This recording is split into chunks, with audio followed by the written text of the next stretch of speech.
Well, hey ManCavians, this is Bob for DaBob's N Scale ManCave, and we are doing a review of this N Scale Enthusiast special run car made by Intermountain Railway Company, and it is a lighted dome passenger car in the Union Pacific Heritage paint scheme. This one is the Katy. There's also a Rio Grande in these first two-car series. So we're going to take a look at the Katy first. So I've taken it out of the packaging. It's basically your standard two-piece plastic kind of cover there with some cellophane to go around the model. It comes with a magnet as well, and a little cover that goes over the top of it. The details look pretty good. I like the paint scheme. As you can tell right there, it looks nice and red. You can see all the lettering on here. It says Building America, Union Pacific. There's the numbers you can see, UP 1923. There you go, 1923. And so you can also see some detail in the interior, upper and lower. There is etched metal handrails on the inside down here where the handrails are for when people go up and down the stairs. You can probably see that a little bit over here on this side, but I can show you later a little bit closer.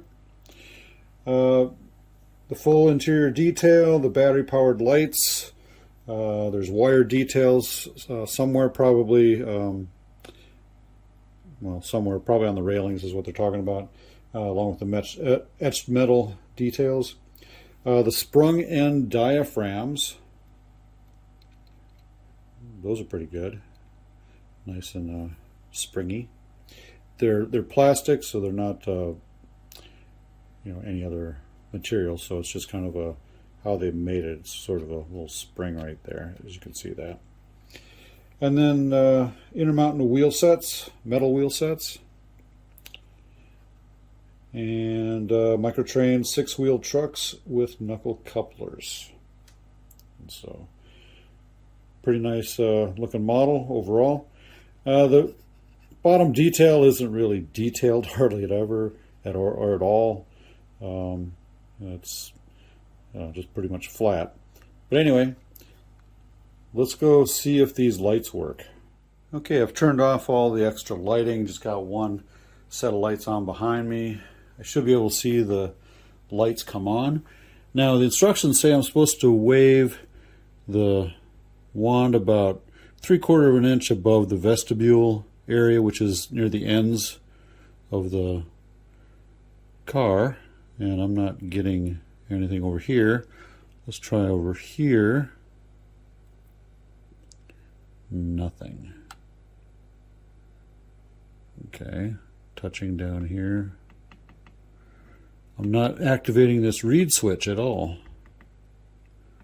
The magnet is working because it attaches to this bottom metal piece here. So I do know I have a metal magnet. Not working. So that's pretty much a fail. So let's take a look at what's inside this particular dome car and see why we can't get the lights to come on. Okay, this is the interior of the Rio Grande car. That also doesn't work. And so got the light bar and everything else up here. The vestibule. So in this area is where some electronics are, and I should get the lights to come on. I mean, I'm getting down here, it picks it all up off the track. So it's definitely picking stuff up and should be switching it on.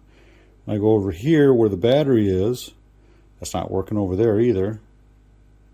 I can't get it to work at all.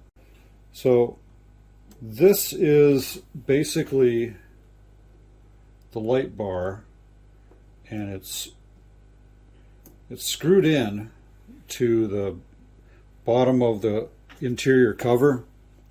So it gets screwed in right here. You got a couple screws, one on each end, that put this in there. But as you can see, there's two little watch battery kind of things in here. The battery numbers are LR41. And when I looked on the website for Intermountain on how to get this thing to work, it said, oh yeah, just wave it near the ends of this particular light board where I just showed you, and it should turn on. Now if the batteries are dead, which these probably could be, and actually they are, the way you change them out, you just got to kind of push them in from this back side here over to this direction, and they're pretty tight. And it's got to be tight so that it makes a good solid connection. The positive flat side's on the top here, and the negative is down on the circuit board. So you got to get them oriented in correctly. But it doesn't work. So they said you can use Energizer number 392 as a replacement battery. So I went and purchased one of those sets of batteries, the Energizer 392, and it should be a direct replacement to this. Well, it's not. The batteries are slightly shorter in height, and so when I slide them in there, they just slide around. They don't make contact and are not pressed down in there. I'm like, well, that's not good, right?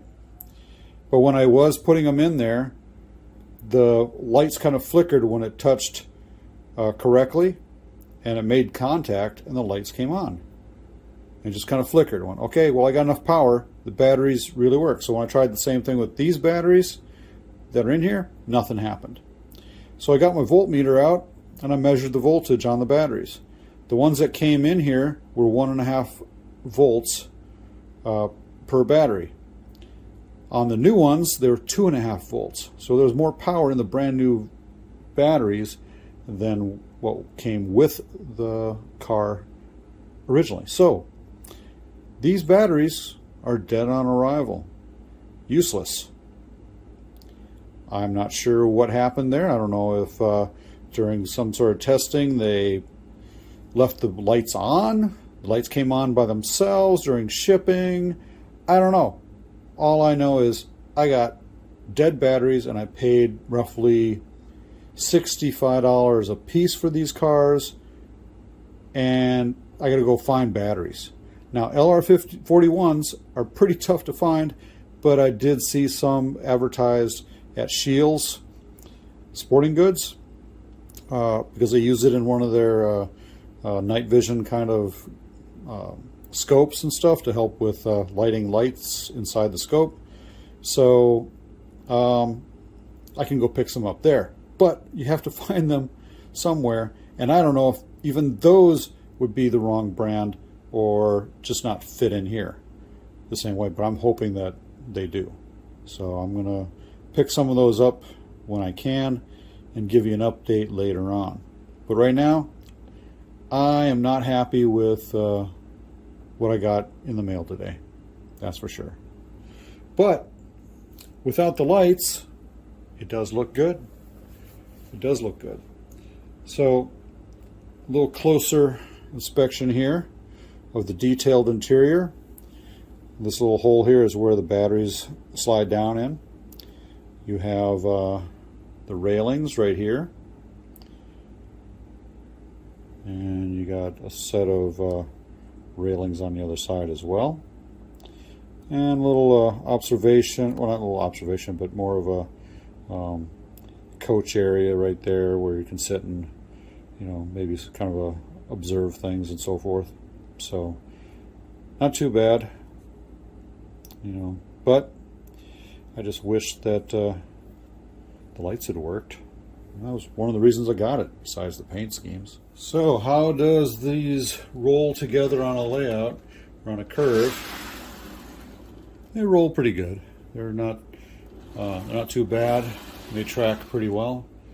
The extra weight in the bottom here makes them adhere to the track a lot better than a little bit lighter ones, so that probably helps out a lot. But they do look good. So the final thoughts on this N Scale Enthusiast special run for Union Pacific Heritage Scheme, paint schemes, made by Intermountain. Overall, it's not a bad looking coach car. And the whole set will look awesome and it will run very nicely. It seemed like it ran just great. The only thing I noticed was when I had it connected that the couplers now sit a little close together. They don't really come apart because they bang into this, end door piece here that's nice and flexible, So other than that, it looks pretty good. Just not as detailed on the bottom. The lights didn't work on both of my cars. I don't know if it's a fluke or everybody's getting cars that have no lights. Beats me, but I really wish I had the lights in there. I paid, $125 for the set plus tax and shipping. It's close to $75 a car with not working lights. Kind of a bummer. Now I'm going to go look for lights. Well, look for batteries for the lights that actually work now. So I have to give it a 4 out of 5 stars, maybe 3.5 if I'm really picky. And if the lights were working, it'd be up there at 4.5 at least. So other than that, it's going to look good. I'm probably going to get the other 2 sets as well. Because, well, you can't just have part of the set and, it's just wrong. Anyway, so if you like what you saw here today, give me a thumbs up down below. Click that like button and ring that bell as well. And if you haven't subscribed yet, consider subscribing and you get notified of future videos like this one. And as always, ManCavians, happy model railroading. You stay off those tracks. Bye.